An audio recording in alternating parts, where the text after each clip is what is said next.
Tá, vamos iniciar. Eu vou pedir para alguém ler essa primeira parte aqui. Na verdade, eu vou fazer igual semana passada, tem alguns textos aqui. Na verdade, são só três versículos que eu gostaria de trazer a atenção de vocês hoje. E para introdução, antes da gente ir para Apocalipse, eu queria que alguém, deixa eu ver, pode ser o Lucas, tá com a Bíblia aí, Lucas, e também o Gabriel. Vocês conseguem ler? Sim, sim. Consegue aí, Gabriel? Opa, eita, tá um eco no Gabriel aí. Aí, consegui. Calma, ler aonde? Não, eu vou falar ainda, só para saber se você tá com a Bíblia aí pra Ah, não, gente. tô sim, tô sim. Tá bom, então ó, o Lucas vai abrir em Provérbios 25, capítulo 2. Aliás, Provérbios, capítulo 25, verso 2. O Gabriel vai ler pra gente 2 Pedro 3, 4. Certo? Então vocês vão preparando aí. Lucas vai ler Provérbios 25, 2. Gabriel, 2 Pedro 3, 4. Enquanto eles procuram, é só para a gente dar essa introdução. Esses textos eles não estão falando do Apocalipse, mas ele mostra uma coisa que tem gente que prega o contrário disso, que é o fato de que a Bíblia, ela sim tem coisas ocultas, ela tem coisa escondida lá, de propósito. Deus ele coloca realmente uma forma como se fosse uma charada, não é para todo mundo entender mesmo. É tipo, tem que aceitar isso. Nós não vamos entender a Bíblia toda de cara. Muitas vezes a gente vai ler um versículo e a gente não vai entender ele naquele momento, porque ele não foi feito para a gente entender naquele momento. Ele vai ser para a gente entender depois. E muita gente que critica a Bíblia vai falar isso, vai falar, ah, esses crentes são doidos, eles estão lendo um negócio de 2, 3 mil anos atrás e estão querendo falar que está falando de hoje.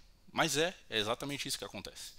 Então, trazendo um exemplo, não vou procurar passagem agora, mas um exemplo básico assim, e o melhor exemplo é sempre ele, Jesus Cristo. Tem uma hora que ele conversa com parábolas e aí os discípulos dele perguntam: mas Senhor, por que você fala com essas histórias, parábolas e o povo não entende? Depois você só interpreta aqui pra gente escondido quando a gente tá no particular. E aí ele responde: tem coisas que não é para eles entenderem, é só para vocês.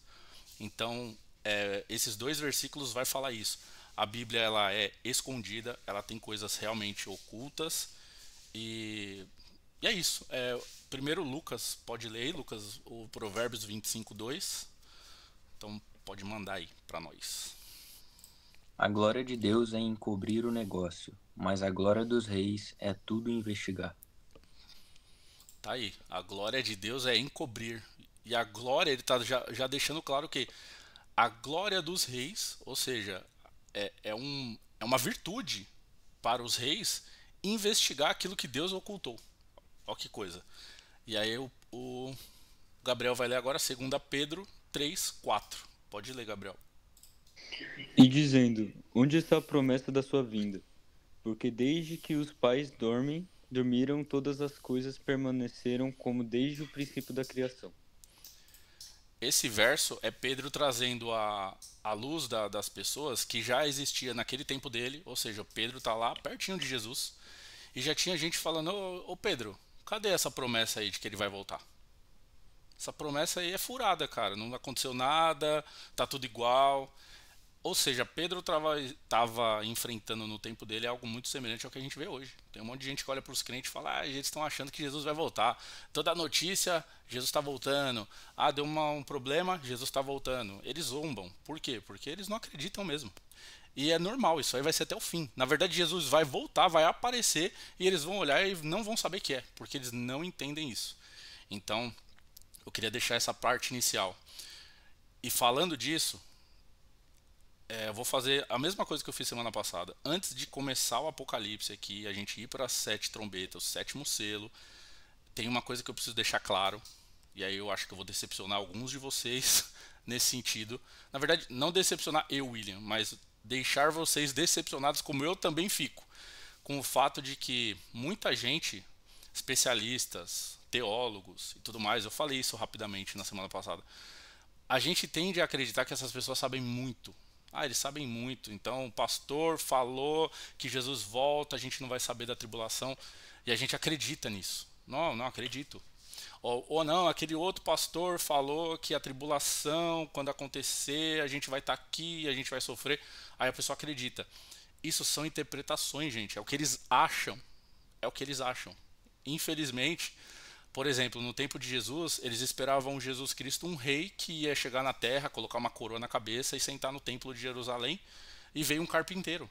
Ou seja, os doutores da lei, eles estavam errados. Isso acontece a mesma coisa hoje.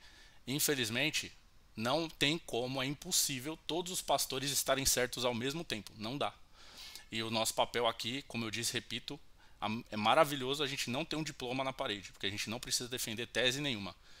Eu não estou nem aí para quem está certo. Eu só preciso entender mais ou menos o que vai acontecer e ficar de olho no que está acontecendo. Então, a primeira coisa que eu queria falar é isso.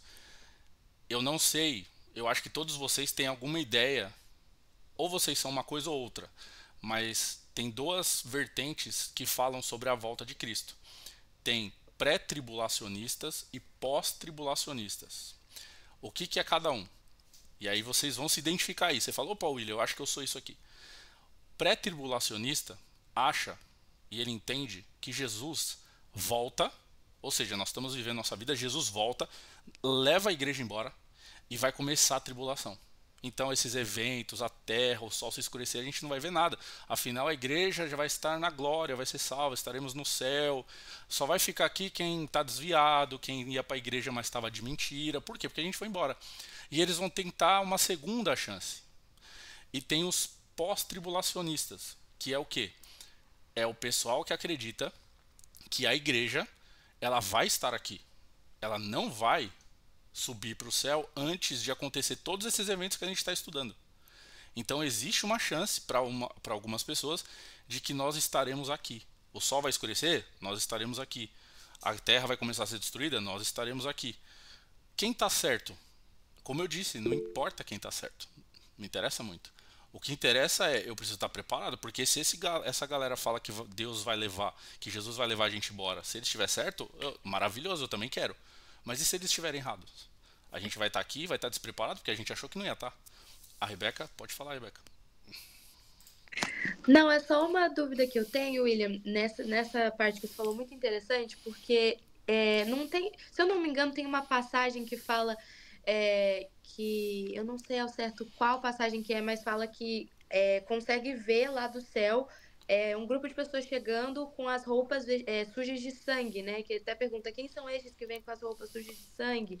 E esses são os que vêm vindo da grande tribulação. Esse versículo não anularia a segunda hipótese da pós-tribulação que você disse? Tá, você diz anular o fato de que Jesus vem depois ou que vem antes? É isso que eu não entendi. Tipo assim, então, já que tem pessoas vindo com roupas sujas de sangue, esses seriam os que ficaram, a igreja subiu e os que ficaram os que vão estar com as roupas sujas de sangue, que foram... Ah, entendi. Entendi. Seria isso, não seria ou não? Não, na verdade, assim, a gente pode entrar e fazer talvez um episódio só disso, porque tem muitas passagens. Tem pessoas, essa parte que você está falando é no próprio livro de Apocalipse já, é mais pro fim. E aí João vai ver essas pessoas. E aí o anjo vai responder para ele, falar, não, esse pessoal veio da grande tribulação. Ou seja, é como se fossem almas que se renderam a Jesus no meio do processo. Ou seja, eles estavam vindo tudo acontecer, aquela coisa louca. E vai ter gente que nesse momento vai olhar e vai falar, eu entendi o que está acontecendo, eu estou vendo a tribulação, Jesus Cristo está vindo buscar a igreja e eu vou me manter firme, eu não vou aceitar a marca da besta, eu não vou me render a esse sistema do anticristo e eu vou tentar ir até o final para ser salvo. Por quê? Porque ele vai reconhecer, opa, estou na tribulação, eu preciso me manter firme, porque senão eu vou ser condenado. Não acaba anulando, na verdade a interpretação para os dois lados, tanto o pré quanto o pós, eles aceitam esse verso. Porque o pré, que é aquele que acha que Jesus volta antes, ele vai falar assim, não, isso aí é o pessoal que ficou e eles vão ser salvos numa segunda leva. E o outro grupo, que é o que acha que Jesus só volta uma vez no fim, ele vai falar assim, não, isso aí é a igreja passando pela tribulação, porque entenda que no céu vai ter a ressurreição dos mortos, então não está todo mundo vivo. Tem uma ressurreição dos mortos. Só que quem está morto, aí sim, esse está livre da tribulação. Está garantido, ele não vai estar. Mas quem está vivo vai estar. Então eles olham e falam, não, esse pessoal é simples, é o que estavam vivos durante a tribulação. Uma coisa muito forte, esse texto aí que me pegou mais, eu fiquei, foi o que me pegou mais. Foi uma parte que o próprio Jesus fala, olha, quando vocês ouvirem essas coisas e tudo mais, fujam, vão para as montanhas e tudo mais. E aí ele fala um ai das que estiverem grávidas nesse dia. E aí você pensa, peraí, se Jesus, porque eu aprendi assim, se Jesus volta, ele leva todo mundo que vai para o céu. Se ele levou todo mundo que vai para o céu, a mulher que estava grávida, o bebê foi levado embora. Ela não vai estar mais grávida. Peraí, como que vai ter grávida na tribulação? Logo, eu entendo que Jesus não voltou ainda. Porque se tem criança, se tem idosos, se tem grávida, Jesus não voltou. Então, são várias nuances. Eu cheguei a comentar, eu acho que com o Lucas, que eu mudei de opinião durante a minha vida. E eu não estou falando que eu estou certo, mas eu mudei de opinião. Porque eu cresci aceitando o fato de que o arrebatamento seria secreto, a gente ia sumir e ficar só a roupinha no chão. Eu cresci acreditando nisso porque eu cresci achando que era isso que estava sendo ensinado na Bíblia. Não é isso aí. Se alguém falar que não é isso, não está na Bíblia. E aí um dia alguém me perguntou assim, William, me mostra o versículo então que você acha isso. Eu falei, não, é aquele versículo que Jesus fala, se tiver 2 pessoas no campo, uma vai ser levado. É mais ou menos isso. Aí a pessoa, tá bom, e como que faz com as grávidas? Aí eu, não, peraí. Opa, peraí. Aí eu refleti, aí eu fui estudar, aí eu fui entender as duas visões, pré e pós, e eu olhei e falei, caramba, as duas fazem sentido. Alguém está errado, mas eu não sei quem é. Aí eu acho um pouquinho mais agora que Jesus vai voltar depois, então eu preciso estar preparado para talvez passar pela tribulação, mesmo sendo igreja, nós vamos ver. Tem uma outra visão que é o mesotribulacionista, e esse mesotribulacionista, lembra que a gente viu os selos semana passada. O meso ele vai dizer o seguinte, os selos são as primeiras pragas, que a gente já estudou mais ou menos, vai ter o terremoto, vai ter algumas coisas, os eventos, vai escurecer o céu, e aí no último selo vem o toque da trombeta e começa o grande dia do Senhor. A gente leu isso, no 6º selo. É como se fosse o anúncio de o início da tribulação. O que o meso vai dizer? É nessa hora que Jesus volta. Então ele volta no meio. Porque aí a segunda fase, a grande tribulação, porque lembra, tem a tribulação e a grande. A grande tribulação, que está mais ligado com as trombetas que a gente vai ver hoje, e com os cálices, que em inglês, eu achei que cálice em inglês seria a palavra goblet, que é um cálice de bebê, mas não é. Em inglês é um bowl, é uma tigela. Então é um bowl. Os 7 bowls, que vai ter mais para frente, eles também são muito severos. Eles são como é que fala? O fim mesmo, assim, o julgamento final. Bom, tem 2 mãozinhas aqui, vamos por ordem. Pode falar, Neemias. Beleza? Tudo bem com vocês? Beleza? Então, eu tô no trabalho, por isso que eu não tô com a câmera ligada. Só Tranquilo. para dar uma desculpa. Já que a gente tava falando disso, eu só queria compartilhar com vocês um negócio que a gente tem até. Eu ouvi isso num dos últimos dias, que um dos argumentos mais fortes contra a pós-tribulação é que a tribulação, eu não me lembro o versículo, acho que é a partir do 11 do Apocalipse, meio que a tribulação tem uma data. Ela tem uma data que ela começa, uma data que não uma data que ela começa, mas uma data que ela termina, um período que ela dura. Então, o argumento mais forte contra a pós-tribulação que a gente tem visto é que a tribulação vai durar mais ou menos 7 anos. Então, se você fazer as contas do dia que começar, você vai saber quando que a tribulação vai acabar e quando Jesus voltaria. O que aí fica contra a palavra que ninguém sabe o dia nem a hora. Só queria deixar esse comentário. Sim, é verdade. Faz sentido sim, porque realmente, imagina que hoje começa um desastre e o céu escurece. E aí começa a acontecer coisas loucas, vem um terremoto. Eu vou olhar, opa, peraí, dia 2, opa, 2024, com certeza 7 anos, 2033 é o fim, vai ser o julgamento, a Terra termina. Então é uma conta. Mas, como eu disse, o que algumas pessoas vão se defender desse argumento? É o fato de que, tipo, não, peraí, mas esses 7 anos da tribulação, ele é simbólico e não é exato. Os 7 anos podem ser, na verdade, eu já vi algumas pessoas falar que pode ser Na verdade, a gente tem que entrar em outro tema, que são, ó, a gente falou pré, pós e mesotribulacionista. Jesus volta antes, volta depois, ou pode voltar ali intercalado. E tem um outro conceito que é, deixa eu ver se eu tenho aqui mais ou menos, que eu não lembro. Achei aqui, ó. Tem os preteristas, ó, são 4 teses aqui. Não, vou tentar deixar simples pra gente não perder tanto tempo nisso, mas assim, preterista, historicista, idealista e futurista. A minha Bíblia, essa Bíblia aqui, inclusive ela diz isso. Ela fala, ó, tem esses 4 interpretações, é a pentecostal, essa aqui. Essa aqui fala assim, ó, tem as 4 interpretações e ela já diz, esta Bíblia que você está lendo é futurista. Por quê? Porque essas 4, qual é a diferença dessas 4?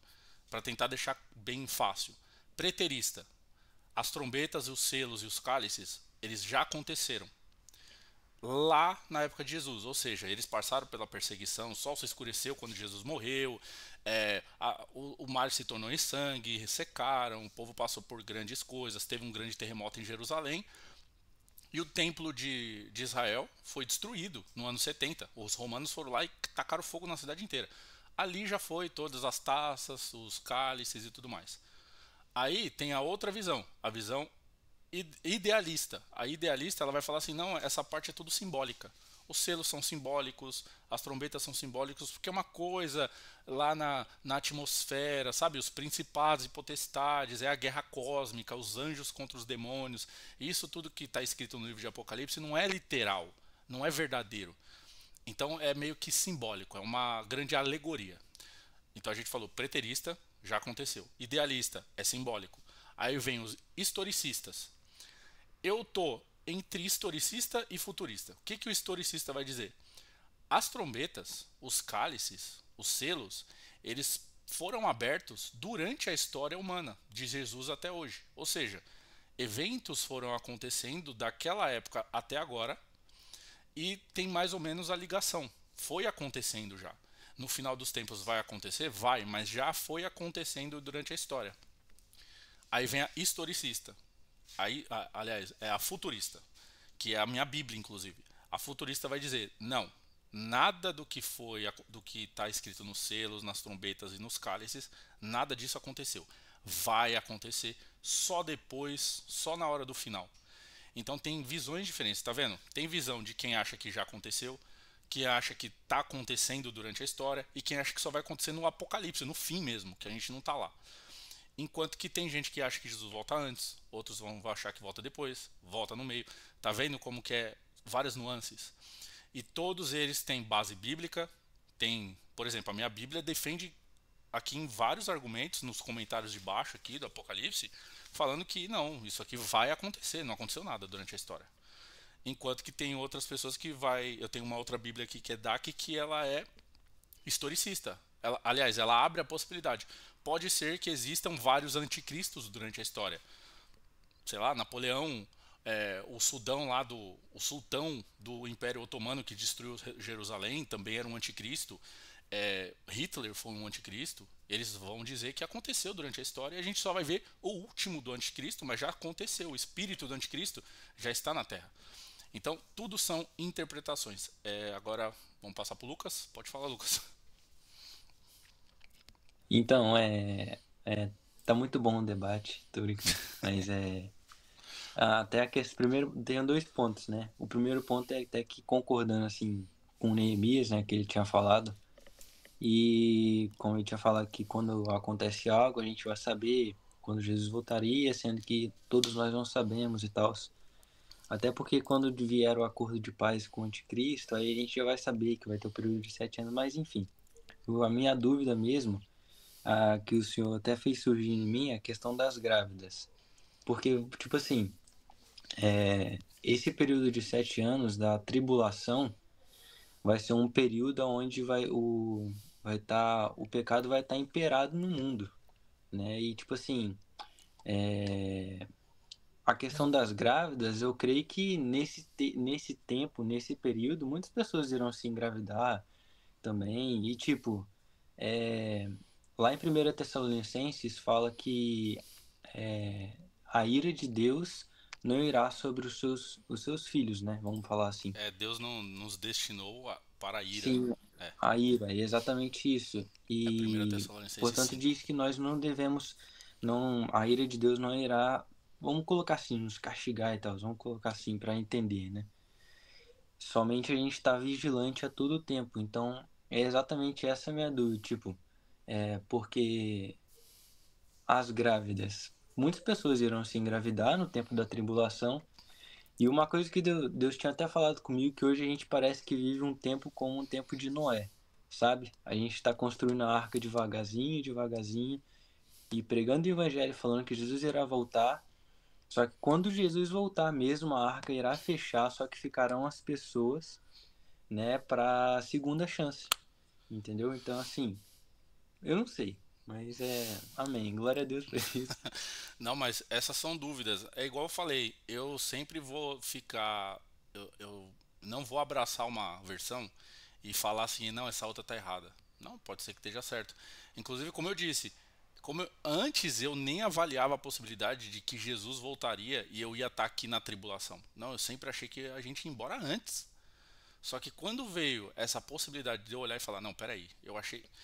Na verdade, eu vou falar outra coisa pra vocês, ó, pra decepcionar. A gente tende a achar, e eu falei isso no começo, que as pessoas sabem muito. Ó, eu tava vendo alguns documentários sobre Grécia, o que aconteceu na Grécia. A Ilíada de Homero, que conta a história de Troia. Quem já assistiu Troia? Alguém conhece o filme Troia? É um filme maravilhoso. Aí eles falam que aquela história ali era totalmente mitológica. Tudo ali é mentira. Tudo foi inventado, é uma grande história, como se fosse o cara escrevendo O Senhor dos Anéis. É tudo mentira. Não existe Troia, não existiu Aquiles, não existiu Heitor. É só um conto grego para mostrar como eles eram maravilhosos. E aí de repente, peraí, descobriram que existia Troia de verdade. Descobriram que a cidade realmente foi destruída por um rei chamado Agamemnon. Peraí, então não era mentira.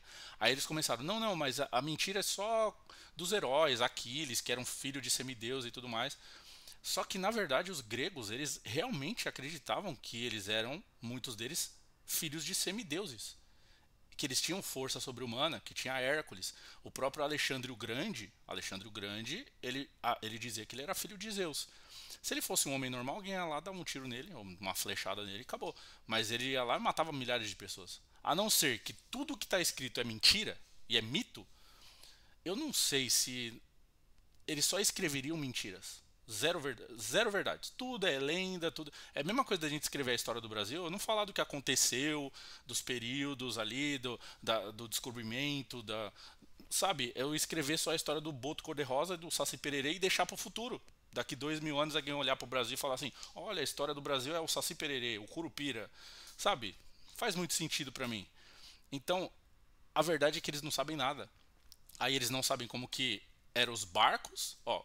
Eles não sabem como eram os barcos gregos. Tem no livro de Reis falando que Salomão construía barcos que dava a volta, provavelmente na África. Onde estão esses barcos? Eles não sabem como eram. Eles não sabem como que os fenícios, que era hoje o Líbano, construía barco. Eles não sabem como os gregos faziam. Eles não sabem como os romanos faziam.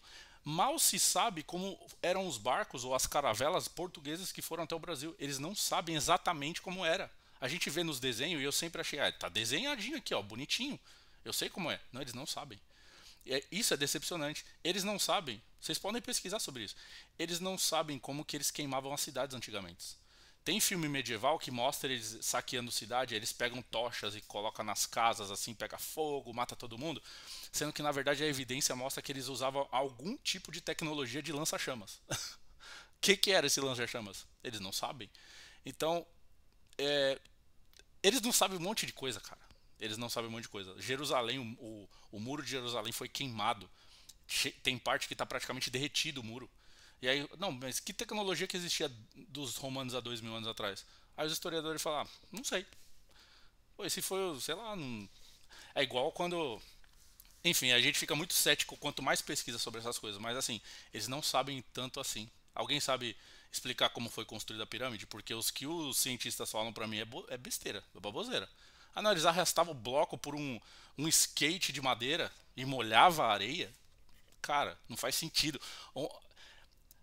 Tem pedra na pirâmide que tem 80 toneladas. Isso significa pegar um estacionamento inteiro. Porque cada carro tem mais ou menos 1 tonelada. Pega 80 carros, empilha tudo e manda alguém arrastar num bobsled pela rua. É impossível, cara. Eu não consigo arrastar aquilo nem com roda. Eles falam, não, não, eram os escravos. Então assim, gente, o pessoal não sabe muito sobre o passado como a gente imagina que eles sabem. Não sabem. Simples assim. Então, falando agora sobre teologia, tem coisas que o Espírito Santo ele revela. E de fato ele revela várias coisas nas passagens bíblicas. Mas quando Jesus fala, ele mesmo fala, ninguém sabe nem o dia e nem a hora, senão o Pai, ele já está querendo dizer assim, gente, isso aqui não vai ser revelado para vocês não. Isso aqui é só para preparar vocês. Estudem sobre isso. Fiquem de olho nos sinais. Então, quando vocês ouvirem isso, se preparem. Entendeu? Então, é mais ou menos isso. Para desmistificar, porque realmente você ficar pesquisando isso. Pesquisem depois sobre isso na internet, assim. Como foi feita a pirâmide. Como que eles queimavam as coisas.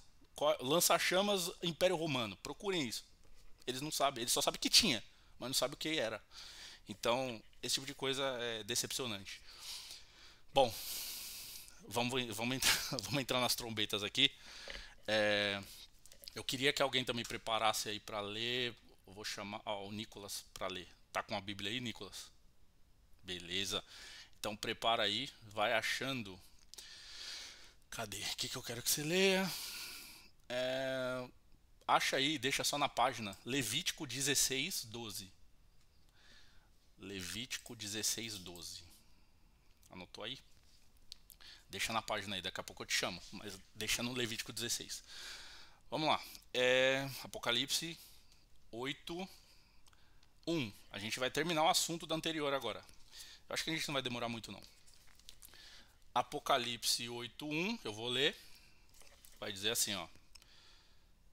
E havendo aberto o 7º selo, fez-se silêncio no céu por quase meia hora. Verso 2. E vi os 7 anjos que estavam diante de Deus e lhe foram dadas 7 trombetas. O verso 3. Presta atenção nesse aqui, que esse é meio confuso mesmo. Diz assim. E veio outro anjo e pôs-se junto ao altar, tendo um incensário de ouro. E foi-lhe dado muito incenso para o pôr com as orações de todos os santos sobre o altar de ouro que está diante do trono. Eu vou ler o 4 também, ó. E a fumaça do incenso subiu com as orações dos santos desde a mão do anjo até diante de Deus. Então vamos lá. A gente viu na semana passada os 6 selos e agora foi aberto o 7º. Do mesmo jeito que, então vamos lembrar da sequência. João tem as visões iniciais, tem o trono, tem aquela sala, tem os seres, os anciãos. E aí vai se abrir o selo, ele vê Jesus, tem os 7 selos, cada selo vai desmontando cenários na terra. E aí chega no 6º, que a gente viu, que vai ser a ira, o início da ira. Aqui continua, estamos agora no mesmo ponto. Abriu o 7º.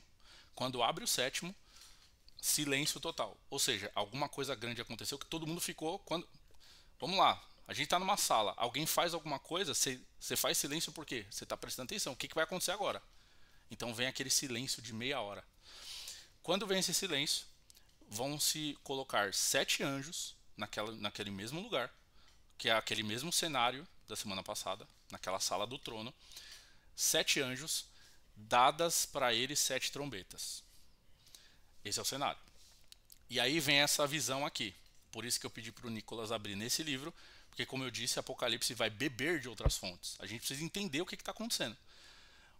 Tem um incensário de ouro, ele vai pegar fogo em um altar e vai oferecer esse incenso subir para o céu como orações de santos. E ele vai derramar depois esse fogo. Então, tá na Bíblia aí, Nicolas, você pode ler. Você vai ler, ó, Levítico 16, os versos 12 e 13. Beleza? Pode ler aí pra gente. Presta atenção no cenário. Peraí, 12 e 13, né? Posso ler em inglês? Pode ser. Será que todo mundo entende? Eu acho que sim. Pode ler. Then there before the Lord in 2 handfuls of finely ground frankincense, and ceases in bringing them inside the curtain. He is to put the incense on the fire before the Lord, so that the cloud of incense covers the mercy seat that is over the testimony, or else he will die.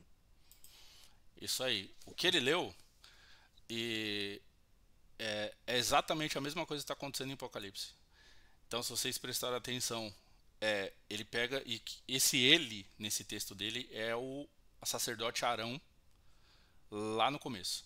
O sacerdote pega fogo de brasa do altar, que é o altar do lado de fora do templo. Na verdade, nem era o templo, era o tabernáculo no deserto. Ele vai no altar de bronze lá fora, pega fogo do altar. Essa era a ordem. Então isso é um rito, tá, gente? Isso aí é um ritual. Isso era o que sempre era feito. Pega o fogo do altar, que é aquele fogo que foi usado para queimar o sacrifício. Ele pega isso. Ele põe num incensário, que é um negócio que ele carregava na mão, um braseiro. E ele vai oferecer o incenso ali com aquele fogo que já foi usado para sacrifício lá fora. Ele entra na cortina. Ele vai lá no incensário de ouro que está dentro do templo.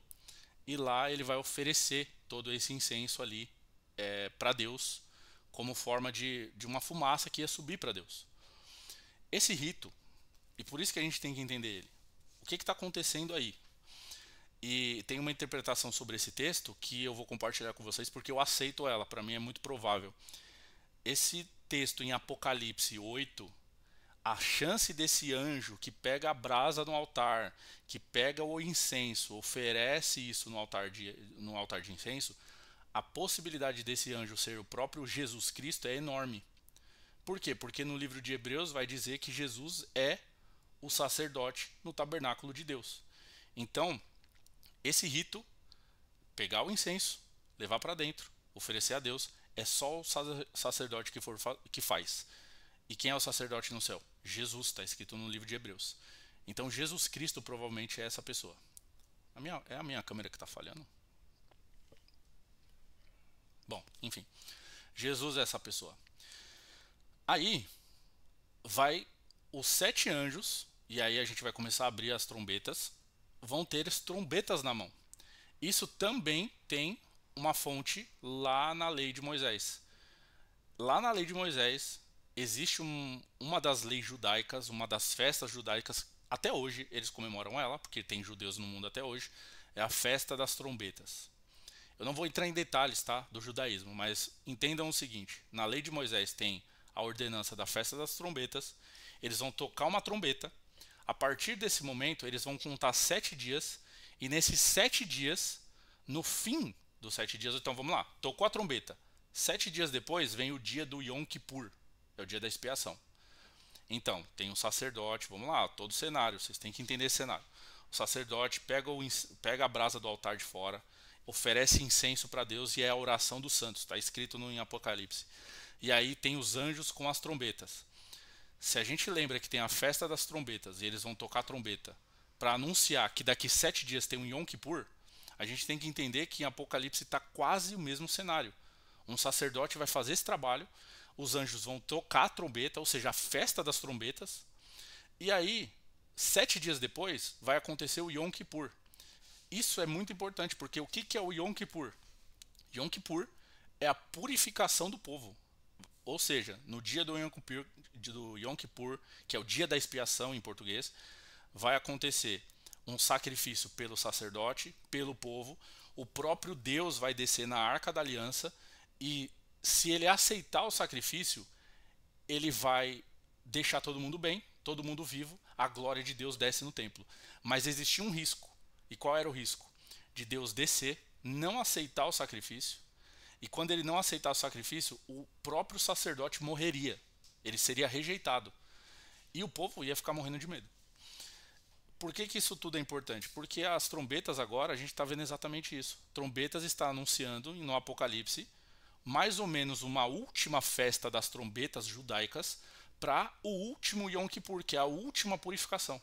Porque o judaísmo era um prelúdio do que acontece no fim dos tempos. Então vai acontecer a expiação. A gente não vai ver isso hoje, está bem para frente, mas é o final de tudo. É quando o pecado vai ser eliminado da terra. Ou, na verdade, nem da terra, porque a gente vai ir para o céu. A gente vai ser tirado da terra para isso. Por isso tem essas trombetas. As trombetas estão muito perto praticamente do fim. Então os eventos que vai acontecer aqui, eles já são considerados a tribulação. Agora a gente vai, acho que mais 10 minutinhos para a gente falar das trombetas. Como eu disse, elas são bem simples. E eu vou compartilhar uma tela, igual eu fiz semana passada, para vocês verem um desenho. Deixa eu pegar aqui esse desenho aqui, ó. Vocês estão vendo esse desenho? É a mesma coisa. A gente não vai ler passo a passo desse desenho, mas é para vocês entenderem que tudo tem relação. Tudo tem relação. O que é esse desenho? O desenho está mostrando um paralelo, ou seja, coisas muito semelhantes em 3 coisas diferentes. São os bowls, que são as taças. Lá em Apocalipse 16, vocês vão ver ali, ó, primeira taça, segunda taça, terceira taça, quarta taça. Vamos pegar só as 4 primeiras linhas. Do lado vai ter as trombetas, que é onde a gente está. Apocalipse 8 vai ser as trombetas. Até a 4ª linha. E do lado, e aí vem um paralelo interessante, é as pragas do Egito. Então as 4 trombetas que vão acontecer no fim dos tempos, elas já aconteceram há praticamente o Egito, 1300 mais ou menos antes de Cristo. A gente está falando aí de 3.400 anos atrás. Já aconteceu. Então esse tipo de julgamento na história e formas de mostrar, de Deus revelar o que vai acontecer no futuro, ele faz o tempo todo na Bíblia. E ele fez no Egito. Então o que acontece? Vamos lá, eu vou deixar essa imagem na tela, mas vamos lá para a abertura dos selos. Primeiro selo, a gente já leu, silêncio no céu, 7 anjos, 7 trombetas. Aí vem o segundo selo. Aliás, segundo selo não, vai vir a primeira trombeta, esse era o 7º selo, não era, é o 7º da semana passada. Primeira trombeta vai estar em 8 verso 7. 8 verso 7 vai abrir. Eu vou fazer mais ou menos igual eu fiz semana passada. Eu não vou ler texto por texto, mas eu vou citar aqui, porque por isso que eu disse, seria melhor se a gente fizesse essa leitura antes. No verso 7 vai falar que a primeira trombeta foi tocada, e aí vai ter uma chuva de granizo com fogo, ou seja, vai como se fosse saraiva no céu, muito parecido com o que aconteceu no Egito. Então tá ali no Egito, ó, primeira trombeta, o terço da terra foi queimada, e vai acontecer a mesma coisa lá em Êxodo 9, no verso 8. Vai ser queimado 1/3 da terra. 1/3 da terra, provavelmente é 1/3 produtivo, não é 1/3 do deserto que importa. É 1/3 de floresta, é 1/3 de plantações, ou seja, é 1/3 daquilo que é útil para o ser humano, que já foi mais ou menos dito ali nos selos. Ou seja, ali esse evento já começa a desencadear provavelmente fome na terra. A gente já viu isso na abertura do selo. Então esses eventos estão interligados. Por isso que eu mostrei esse desenho aí para vocês entenderem. Trombetas, taças e selos, eles não estão em ordem exata. A gente não sabe exatamente a ordem dele. Primeiro vem os selos. Então imagina tá lá. Pô, reconheço, estou na tribulação. A gente vai para o culto na igreja, gente, estamos na tribulação. Deus vai abrir os selos, Jesus Cristo vai abrir. Aí abriu. Agora vamos para as trombetas. Aí a gente vai esperar o primeiro, a segunda, terceira. Agora vamos para as taças. Não vai ser assim. A gente não vai ter essa facilidade de entender sequências de fatos. Simplesmente vai acontecer. Então, 1/3 de tudo o que é verde na terra vai ser queimado. Trombeta 2. Trombeta 2, a gente vai falar de 4, lembre-se. Trombeta 2 está no próprio verso 8, bem rápido. Vai ter um monte. Esse monte em chamas, então a gente entende que é alguma pedra gigantesca. Sei lá, um meteoro, alguma coisa, não tem como a gente saber. Mas lendo parece que é um meteoro. Ele vai cair no mar. E quando ele cair nesse mar, ele vai destruir 1/3 do mar. Então, vamos lá. Trombeta 1 destruiu 1/3 das florestas. Trombeta 2, 1/3 do mar. Se 1/3 do mar for destruído, o mar vai se tornar em sangue, ou seja, provavelmente ele vai ser infértil. Não sei se a palavra que vai se tornar em sangue significa que realmente, como no Egito, vai ser água vermelha, ou se é uma forma de dizer simbólica de que vai morrer 1/3 das criaturas marinhas. Mas o fato é, 1/3 do mar vai ser inabitado, vai ser destruído, não vai ter vida, não vai ter embarcações, navio militar, submarino, nada disso vai navegar. Vai ser completamente modificado o planeta Terra nesse sentido. Aí vem a terceira trombeta. A terceira trombeta vai ser parecido, só que dessa vez, ao invés de ser no mar salgado, nos oceanos da Terra, vai ser nas fontes de água. E vai dizer na terceira trombeta que vai cair essa estrela de fogo no rio, ou nas fontes de rios, e 1/3. É 1/3? Na verdade não fala, não cita exatamente que é 1/3, mas fala que as águas vão se tornar amargas. Ou seja, se foi destruído as florestas, foi destruído o oceano uma terça parte. Agora as fontes de água doce, que é a água que a gente bebe, represa, rios e tudo mais, vai ficar amargo. Então a gente vai ter problemas seríssimos de abastecimento no geral. Comer, beber, água vai ser valioso, comida vai ser valioso. Como a gente vai ver em outros textos. A gente viu em um dos selos que vai ter grande fome sobre a Terra. E aí eu até citei que por isso que os americanos ficaram armazenando água e comida no bunker. É por isso. E aí aqui está falando, as águas doces vão se tornar amargas. O nome dessa estrela de fogo que cai chama absinto. E aí vem a última, que é a última trombeta que a gente vai falar sobre ela hoje, que é no capítulo, no capítulo 8, no verso 12, a trombeta 4 fala que 1/3 da lua, do sol e das estrelas se escurecem. E aí eu vou voltar a falar mais ou menos parecido quando a gente abriu o selo de que o céu escurece, ou de que as estrelas caíram do céu. A gente tem que entender aqui que isso aqui é muito provavelmente uma questão de perspectiva. Ou seja, não é que 1/3 da lua, do sol e das estrelas vão escurecer. É que a gente vai estar visualizando e a gente vai perder 1/3 da visão do céu. Provavelmente ele vai estar escurecido. Sei lá, vai ter fumaça no céu, a atmosfera vai mudar, a gente não vai conseguir ver o sol como ele é brilhante, vai estar menos brilhante, o sol vai estar escurecido. O fato é que ele vai se escurecer uma terça parte. Não é a escuridão completa, mas é uma escuridão considerável. É 1/3. Então, essas 4 trombetas, elas são, como eu disse no início, coisas de julgamento, coisas muito para o planeta, muito climáticas, não exatamente nos afeta diretamente, ou seja, não é alguém querendo matar as pessoas, como vai ser as próximas, mas isso vai acontecer. E como eu disse, e a imagem mostra, isso provavelmente está ligado com os outros eventos do Apocalipse, tanto os selos quanto os bowls, que a gente vai ver lá na frente, os bowls, mas também Deus já deixou uma amostra na história, no julgamento que ele deu no Egito. E eu vou contar uma coisa também, vocês podem pesquisar isso, que é muito interessante, muito. O fato de que todo mundo sabe que o Egito, eles têm lá a mitologia egípcia, eles adoravam os deuses, o deus Anubis, Horus, acho que o principal deus deles eu esqueci o nome, mas era, enfim, Horus eu sei que é o filho do deus principal e tudo mais, a deusa Ísis e tal.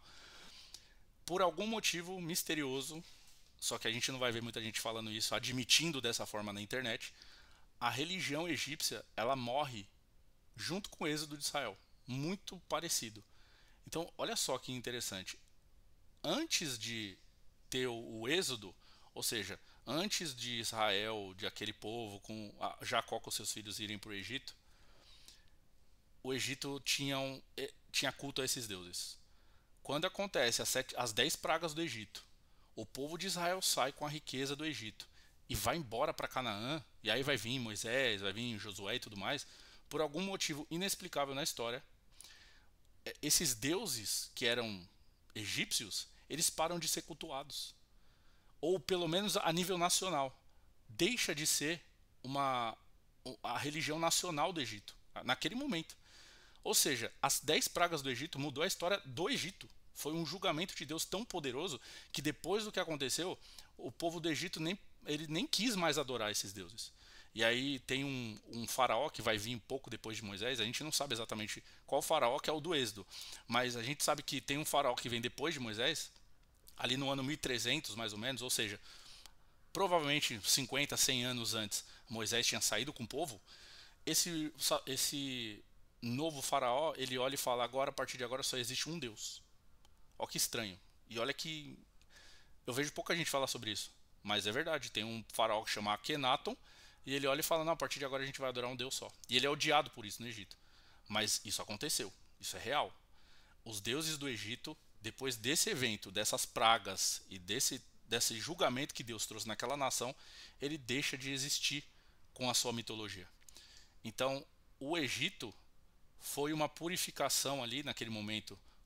Aliás, o Êxodo foi meio que uma purificação ali naquele momento no Egito, uma destruição dos deuses, foi uma vitória do Deus de Israel sobre os deuses egípcios, e isso provavelmente vai acontecer no fim dos tempos, porque no fim dos tempos, aí não vai ser um país, aí vai ser o planeta inteiro, vai ser o fim de toda a idolatria, de todos os deuses ou ideologias ou ideias que vão contra o que é Deus. Então tudo que você vê hoje na TV, na escola, em livros, em filmes, tudo que você vê que não é de Deus, isso vai deixar de acontecer nessas trombetas, nessas pragas, nesse julgamento que vai vir a nível mundial. E é isso, gente. Ainda bem que a gente ainda bem que eu já tinha avisado que a gente só ia ver as 4 trombetas hoje, porque realmente as próximas o negócio vai ficar mais especulativo ainda. Então a gente deixa pra próxima. Eu não sei se... Agora sim, eu acho que vai ser daqui 2 semanas, né? Ixi, pior que é bem depois do Natal. Daqui 2 semanas é dia 26, depois é dia 2. Depois a gente pensa melhor sobre isso, mas é isso, gente. A próxima vez que a gente for ler, a gente vai continuar nas trombetas, a 5 e a 6. Também vai ter ali naqueles próximos versos as 2 testemunhas, que é um tema também bem misterioso, que também a gente vai falar sobre isso. Então a próxima vez que a gente vai conversar, aqui também vai ter bastante coisa interessante. E de conteúdo acho que é isso. Eu não sei se alguém quer fazer algum comentário, se alguém tem alguma dúvida. É sempre legal. Hoje foi muito bom, inclusive. A gente pegou Eu tenho uma praticamente... ideia. Eu tenho uma ideia. Pode falar. Rapidinho. Não, pode falar. Eu acho, William, que a gente tinha que separar um meeting só para falar de teorias da conspiração que a gente acha que vai acontecer no Apocalipse. Aí vai ser bom. A gente pode pegar um dia, na verdade, a gente passa... a gente pode fazer isso sim. A gente passa por esses textos que falam do que vai acontecer, e depois a gente vai falar assim, vamos agora falar... Não... A gente já viu o texto, agora a gente vai falar do que está acontecendo no mundo e do que tem gente falando por aí, porque uma coisa interessante é que tem muita gente que tem coisas falando por aí que há 10 anos atrás a gente ia olhar e falar, esse cara é louco. Só que tem uns caras que parecia que era louco e tá acontecendo tudo que eles falavam, e isso tá ficando estranho. Então, é uma boa ideia, a gente pode fazer isso assim. Antes de terminar essa série, a gente precisa falar mais sobre isso, sobre a atualidade, porque a gente tá vivendo um mundo, gente, olha, se a gente não tiver no meio desses selos aí, dessas trombetas já, tá na porta, viu? Tá na porta, na pior das hipóteses, tá na porta. O que você mandou aí? O 813? Ouvi. Tá. O 813. É um dos ais, né? Tem vários ais no Apocalipse. Um dos ais. E olhei e ouvi um anjo voar pelo meio do céu. Caramba, a minha aqui diz diferente. Diz uma águia voando. Aqui fala um anjo. Mas, enfim, sendo águia ou sendo anjo, voou pelo céu, dizendo com grande voz: ai, ai, ai dos que habitam sobre a terra, por causa das outras vozes das trombetas dos 3 anjos que estão por tocar. Ou seja, por isso que eu até preferi separar as 3 últimas. As 3 últimas ai, ai, ai. Suspense. É 3 ais. E é isso, gente. A gente tem uns minutos próximos aí, mas acho que deu para falar de tudo. E a questão do pré-tribulacionista, do historicista, dos preteristas, essa coisa também tinha que deixar claro para vocês que existem todas essas visões diferentes e a gente não vai bater o martelo em nenhuma aqui. E eu nem quero. Eu só quero ficar de olho nelas. Quando chegar na hora a gente vai descobrir. Bom, se ninguém tem mais nenhuma dúvida, então acho que a gente pode já encerrar. O que foi? Você tá falando alguma coisa aí? Ah, tá. Opa, alguém levantou a mão ou não? O que aconteceu aqui? Ah, é palminha. Tá bom. Então, beleza, gente. Eu vou até parar aqui a gravação.